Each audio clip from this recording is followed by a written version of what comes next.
irmão Ismael me ligou, estava difícil da gente se falar, mas ele acertou o dedo em algum lugar e inchou. Então eu estava no hospital para saber, eu até liguei para ele, mas por que você fez isso com o Senhor? Mas estava ruim dele ouvir.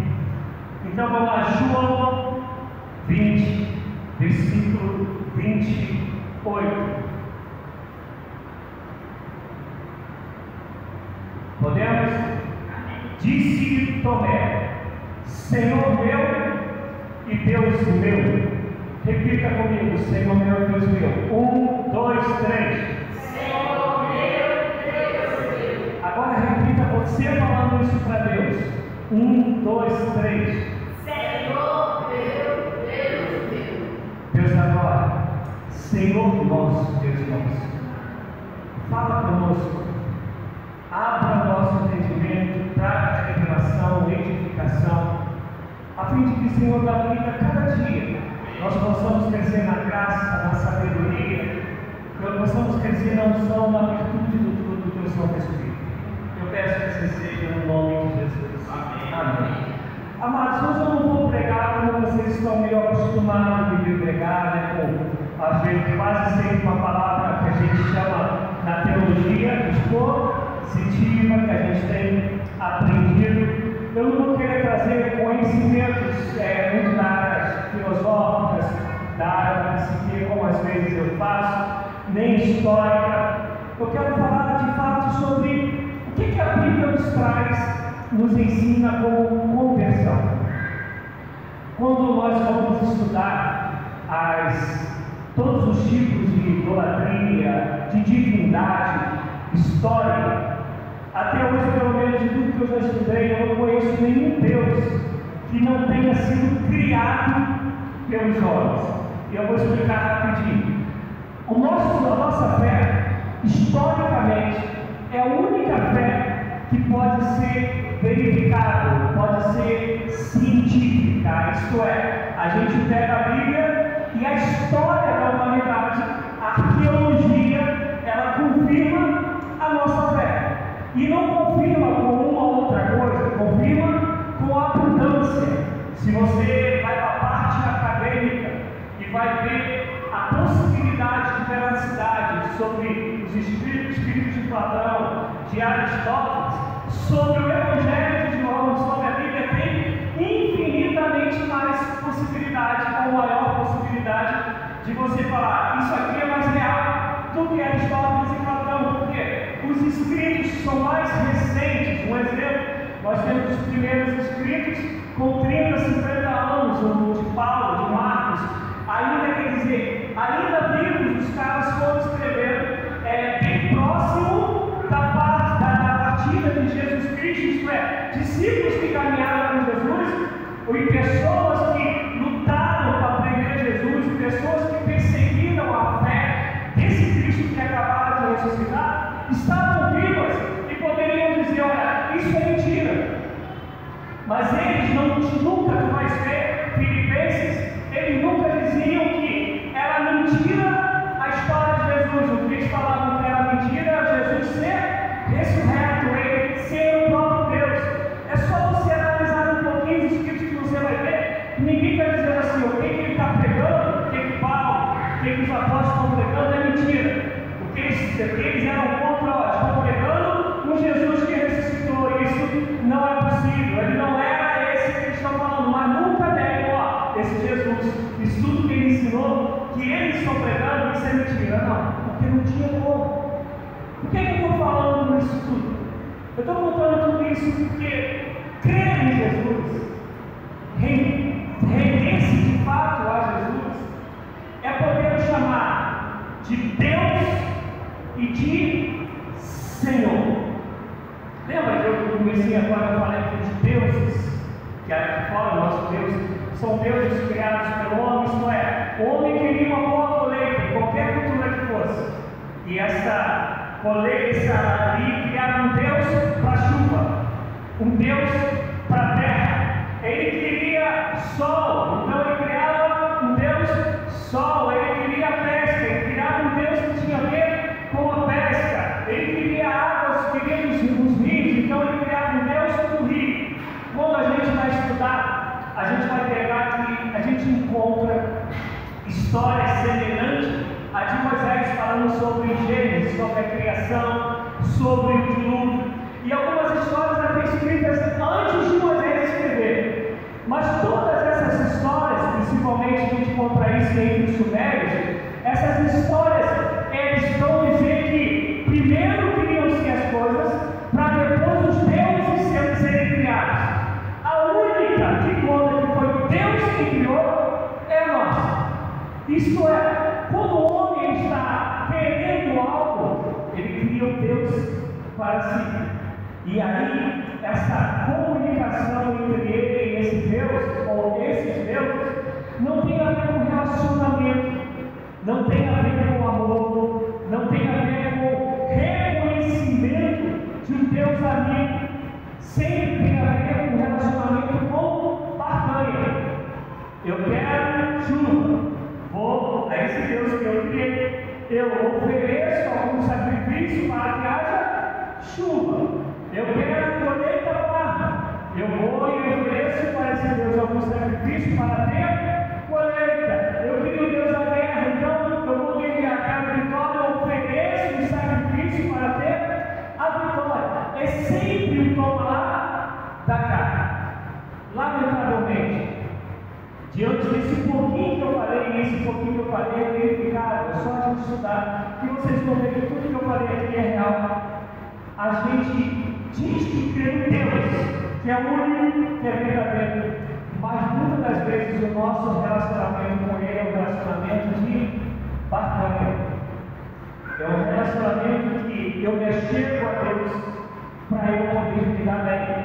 É um relacionamento que, se eu estou no meio de uma comunidade e alguém me fere, eu não quero mais permanecer nela.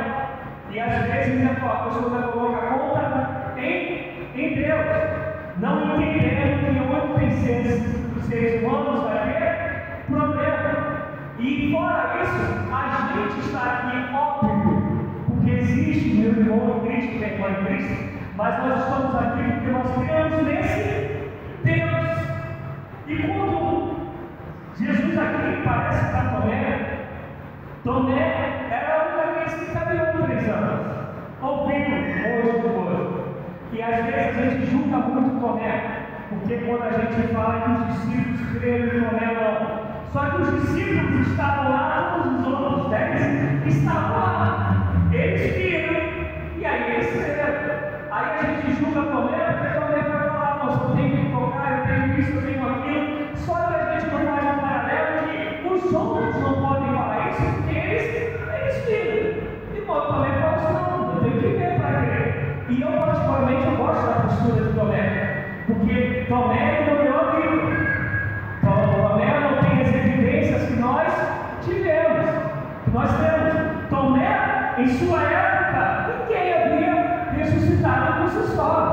E ele viu Jesus morrer da morte mais cruel que existia e que existe até hoje. E ele falou assim, ó, se eu me tocar, eu vou ver. E depois, quem conhece, quem já estudou um pouquinho da história de Tomé, vai ter que o evangelista que Tomé, ele se torna. E aí, quando ele vê Jesus, a expressão que ele faz é: Senhor meu, Deus meu, Deus meu, Senhor meu. Há uma distinção entre ser Deus e ser Senhor. Os pagãos, os idólatras, chamam os seus deuses de Deus, mas nunca o chamam de Senhor, porque Senhor é aquele que vai nos governar, Senhor é aquele a que nós vamos servir, e não vamos servir falando de Cristo Jesus por barganha, vamos servir porque fomos atraídos pelo amor dele, amor dele esse que fez com que ele se entregasse na cruz por nós pecadores. E Tomé ali entende tudo isso e sai para fazer missões depois. Não lembro agora, vou pegar essa para vocês, porque eu não tive nem tanta preocupação de trazer essa parte mais histórica, mas eu não lembro se foi para a África, que Tomé, não lembro, África ou Ásia, mas ele foi para os cantos desse que a história conta para poder ser missionário e morreu também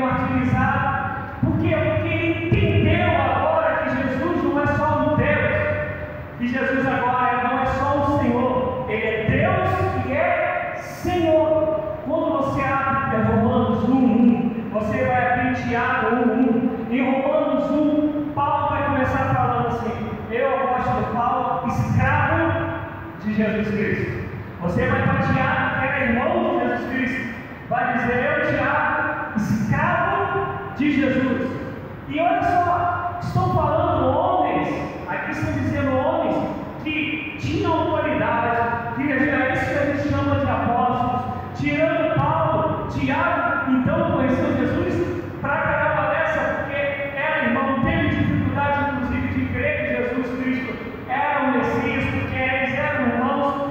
E quando esses olhos deles se abrem para quem é Jesus, que ele é Salvador, ele é libertador, ele me chama de irmão, dá para dizer: ninguém tem maior amor do que esse, que é dar a sua própria vida pelo irmão. Mas quando eles olham para Cristo, sabendo que ele é amigo, ele é Senhor, ele é companheiro, ele é amigo, ele é libertador, ele é companheiro, ele é mestre, mas diz: ele é meu Senhor. Ele manda e eu obedeço, e não só porque eu tenho, também tenho, mas porque eu sei que tudo que ele faz é bom, porque eu sei que tem um propósito dele para a minha vida, e assim sendo, eu tenho prazer em servir. Eu já falei aqui, uma das coisas que eu tento ensinar na casa, principalmente ao meu irmão novo que tem mais dificuldades, é compreender que quando você ama, você tem prazer em agradar, você tem prazer em servir, você tem prazer em cooperar, você não se torna um explorador, você não se torna alguém da barganha. Eu vou dar para receber. Não, o prazer está em você, em agradar a quem você ama. E quando esses discípulos, apóstolos, quando John Wesley, Billy Graham, eles entendem isso, eles não estão mais preocupados com o que Cristo vai dar a eles. Eles estão sempre preocupados em ser o que Cristo espera que eles sejam. Gente, olha a história. Olha a história. John Wesley, da onde nasce o metodismo, a nossa denominação, ele tinha uma vida teoricamente tranquila, estava tudo certinho, os trabalhos sociais dele, a igreja que ele congregava, né? Ele tinha uma vida light. Quando ele entende, que a gente chama do coração aquecido, a vida dele dá uma guinada totalmente diferente, porque agora é a vida que ele vive, ele quer viver para a glória de Deus. Então ele não vive mais para ele vive para o seu Senhor, seu Deus e o seu Senhor. Situados no Salmo 16, versículo 2, ele vai falar de novo também sobre o meu Deus e meu Senhor. Sim, Senhor. Ser alguém que me comprou, como vai dizer Paulo aos Romanos, me comprou por alto preço. Ele me comprou com preço de sangue. Eu estava nas garras do adversário. Ele deu a sua própria vida para pagar o preço da minha salvação, da minha libertação. Então ele não é só entre vezes, né, que está escrito lá em Cantar, amado e o meu amado é meu. A gente, na verdade, muitas das vezes, ou quase sempre, a gente faz a segunda parte ser real. O meu amado é meu.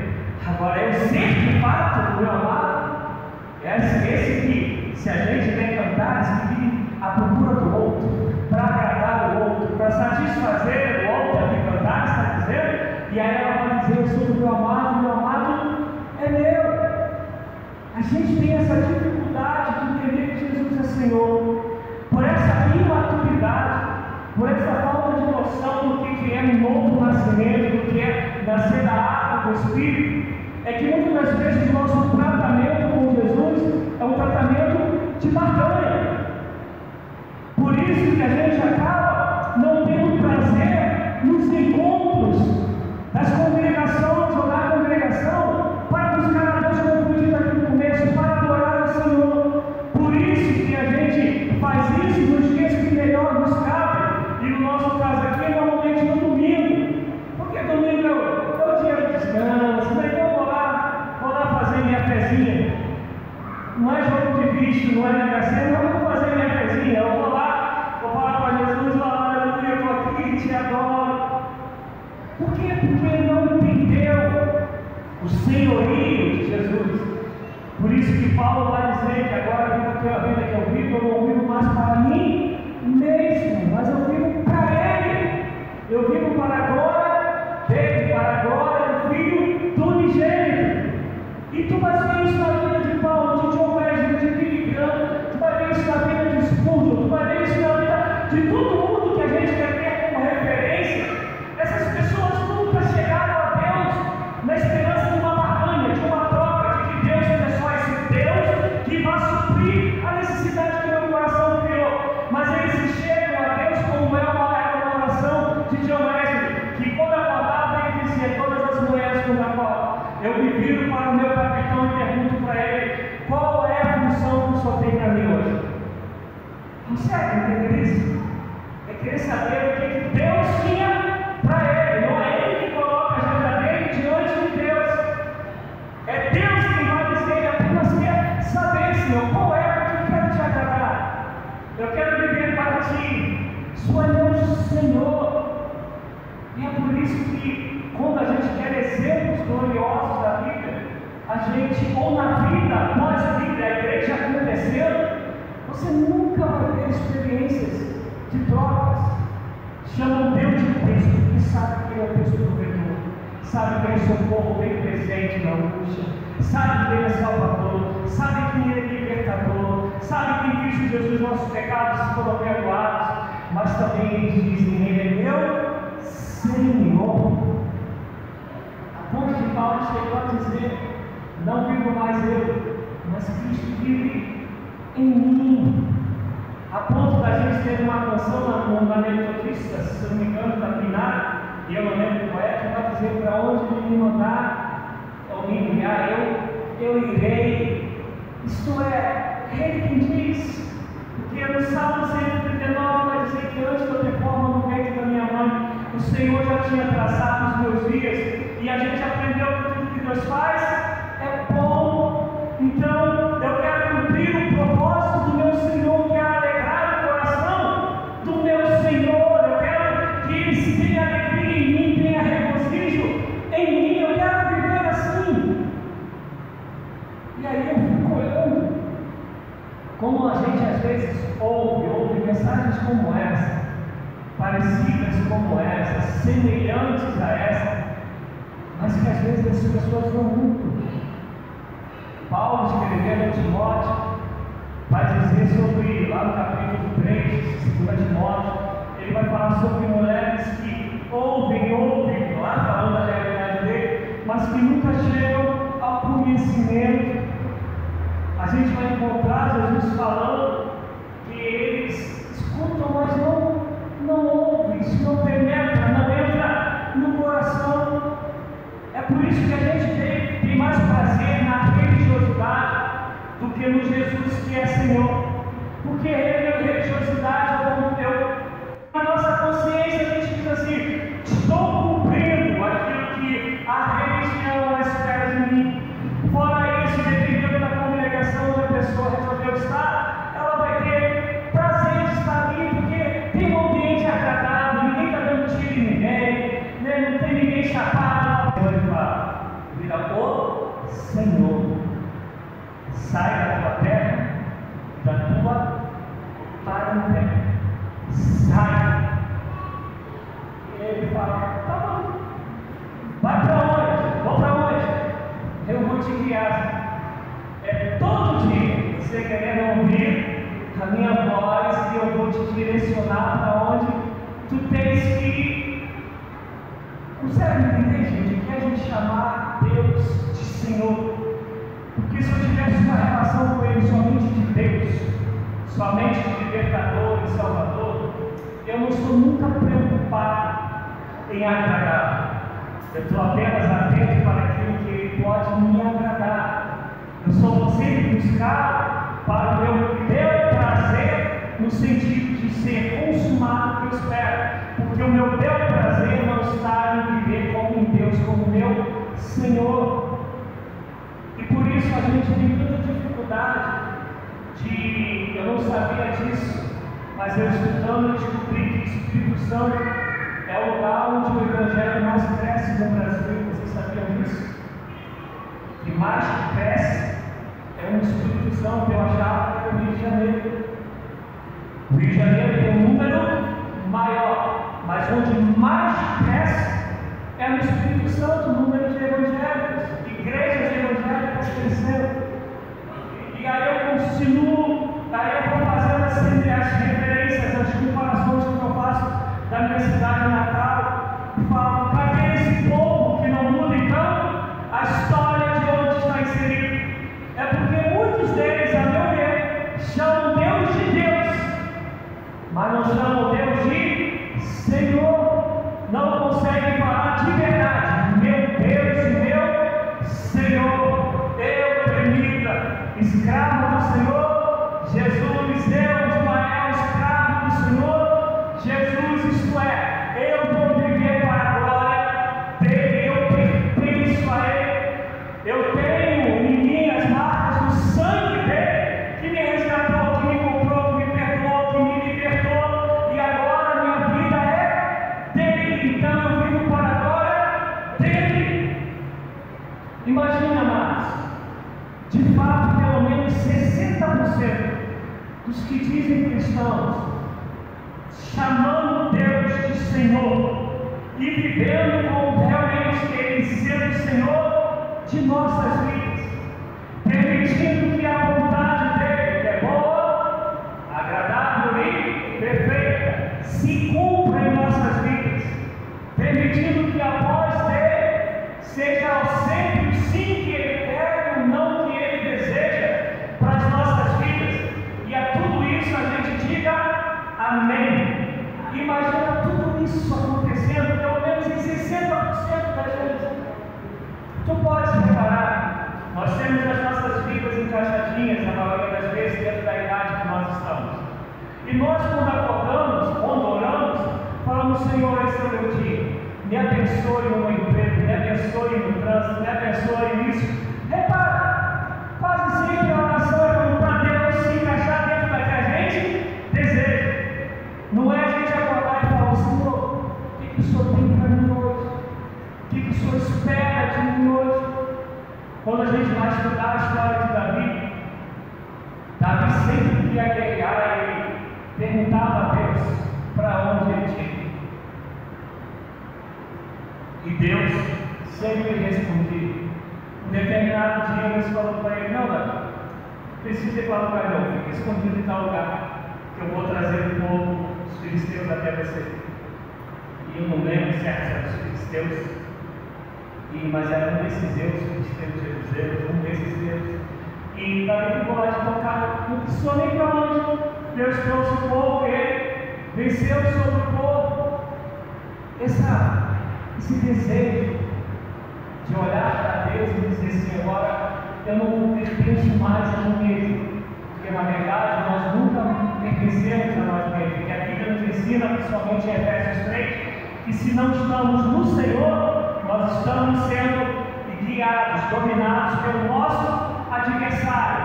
Há aí uma pintura de muitos anos, eu não sei quantos que já viram, que tem uma pessoa parada numa reta, e chega no caminho, chega em determinado lugar, faz uma bifurcação, faz um Y, para ela escolher qual caminho que ela vai, céu ou inferno. Isso é mentira. Jesus Cristo falou que aquele que não crê já está condenado. Isso é, se eu não estou em Cristo, estou nas garras do meu adversário. Na verdade, eu nunca fui de mim mesmo. E quando a gente vem para Cristo, entende que Ele é o único Deus, que Ele é o único Salvador, que era agora para a gente dizer declaradamente, como disse Paulo, eu fui liberto por Ele, mas eu não faço escravo dele. Eu vou deixar agora a minha vida ser guiada por Ele, porque eu sei que tudo que Ele faz é bom, porque Ele tem o melhor para mim, porque os pensamentos dele não são os meus pensamentos, os caminhos dele não são os meus caminhos, os pensamentos dele, os caminhos dele são mais altos do que o meu, e o que Ele tem para mim é bom, que Jeremias declara, e por isso vou vivendo para o Senhor. A primeira palavra é dele, a última é dele.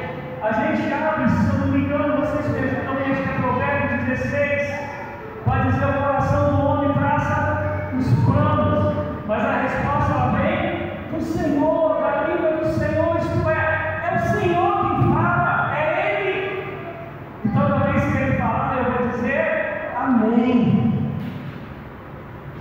conversão.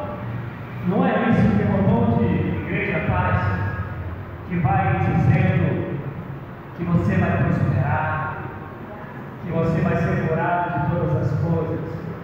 Vamos fazer uma campanha para você conquistar isso, conquistar aquilo. É tudo Deus da barganha, é o mesmo Deus dos pagãos, mas continua sendo Deus pagão. Porque o Deus que é o nosso Deus, Ele é nosso Senhor. A gente está tão perdido nisso que a gente vai pegar hinos antigos, a gente vai ver quase sempre, quase uma totalidade, porque Ele é amor, mas Ele é fogo consumidor, Ele é justiça, e como justiça Ele vai nos julga segundo os seus próprios desígnios e juízos, e não segundo aquilo que a gente acha. É por olhar a Deus, não como Senhor, que a gente acha que Ele é amor, a gente vai poder fazer todas as coisas, que Ele vai entender, Ele é amor. Não, Ele, por ser amor, Ele corrige, por ser amor, Ele disciplina, por ser amor, Ele é Senhor, e por ser amor e Senhor, Ele nos deixou ordenanças, diretrizes de como nós temos que viver, e sempre viver para a glória dEle. Pedro, quando entende isso é tão forte na vida de Pedro, mas tão forte, que quando ele vai ser crucificado, a história conta que ele diz o seguinte: eu não sou digno de morrer, não ele não fala como meu Deus.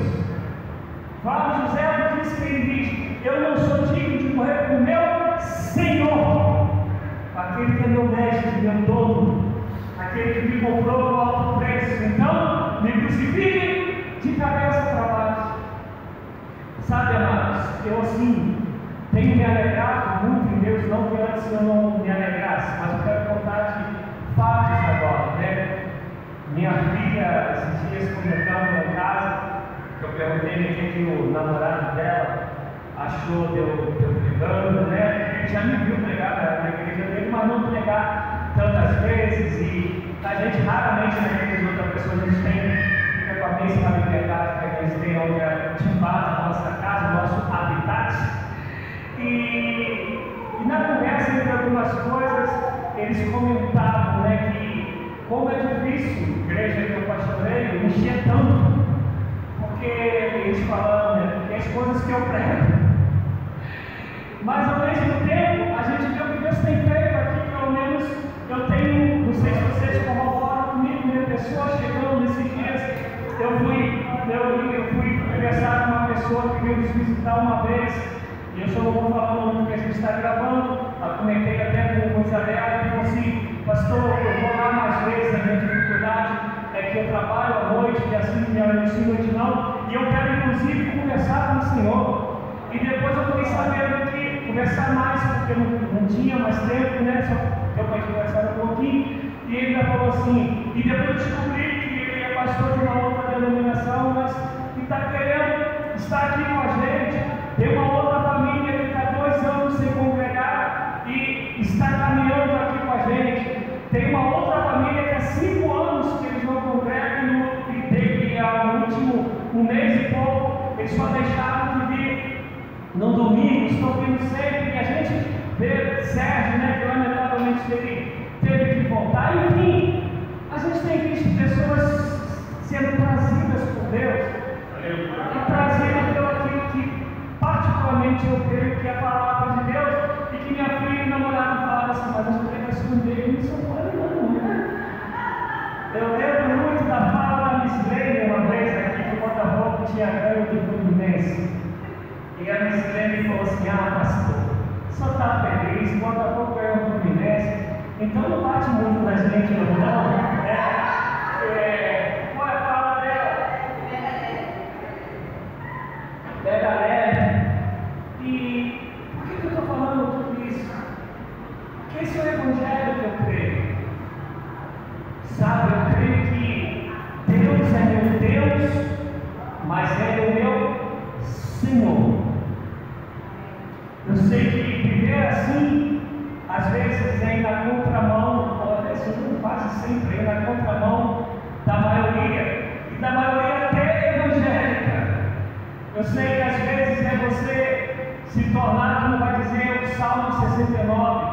me tornei desconhecido para os meus irmãos, dizendo sobre Cristo, os irmãos, Ele é uma realidade da gente.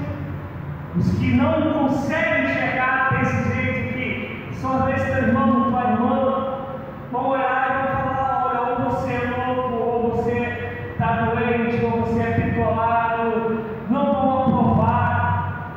Por quê? Porque eles vivem vendo como o Senhor da vida deles aqueles que regem o mundo na sua maioria das vezes. A vaidade, o hedonismo, que é você buscar o prazer a qualquer custo, o egoísmo, a vaidade, são a posse, ter, o enriquecer, vão se tornando Deus dele vão se tornando marrom, e por aí vai. E eles acham que são livres, mas são governados por esses. E às vezes a gente diz que Deus é Deus em Cristo Jesus, mas a gente não deixa Ele ser nosso Senhor a ponto de nos governar. E eu acho lindo que um versículo tão pequeno, mas do homem que tinha dito o seguinte: eu só vou crer se eu tocar, se eu botar o dedo do lado dele, se eu botar o dedo na mão dele, lá no buraquinho, e aí eu vou crer. Mas quando ele se depara com aquela realidade, ele diz: Deus meu, Senhor meu. Ele poderia só dizer: Jesus, tinha caminhado com ele 3 anos, tinha toda essa intimidade para poder só dizer: Jesus, meu Salvador, que sabe, meu Libertador. Jesus, não, ele chama de Deus, ele chama de Senhor. Só agora é o meu Senhor, só agora que governa a minha vida. Tenho os meus sonhos, os meus planos, mas todos os dias eu os colocarei diante de ti. Hoje, numa conversa que era para ser uma conversa informal, que acabou virando um gabinete pastoral, e eu falava, uma determinada pessoa abriu seu coração para mim e algumas coisas que ela viveu, que ela carregava aquilo dentro do Evangelho, de divergências, enfim. E da conversa, eu contei isso que eu estou falando para você, eu contei para ela, falei: abençoado, o que eu creio? Eu creio que nessa vida a gente vai ter quem nos ama, quem nos atua, quem nos odeia. E eu falei para essa pessoa, inclusive quando Jesus ele foi parar na cruz, ainda que os romanos que os crucificaram, mas quem maculou tudo para ele para a cruz foram os religiosos, os saduceus e os fariseus. E olha que eram 2 grupos que não se gostavam, mas para poder pensar o mal se uniram. Mas mal sabiam eles que eles estavam sendo instrumento para que se cumprisse a vontade de Deus.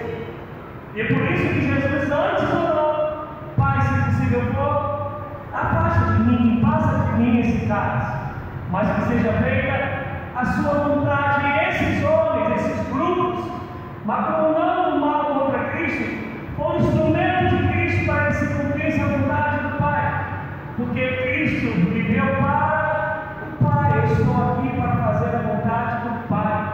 Minha comida e a minha bebida é cumprir a vontade do Pai. É isso, ele viver para o Pai, que é o nosso Senhor. E aí Jesus vai parar na cruz, e eu conversava com essa pessoa e dizia: olha só, a diferença que eu entendo é que crer, a gente pode crer, a gente pode ser uma boa pessoa. Eu só não falei para ele que queria ver os demônios nele para poder não estragar a conversa. Crer, a gente pode ser alguém de bom caráter, bom marido, boa pessoa socialmente. Agora, ser cristão mesmo é viver no centro da vontade de Deus. Eu posso estar endinheirado, enriquecido, e a sociedade se levantar e bater palma para mim.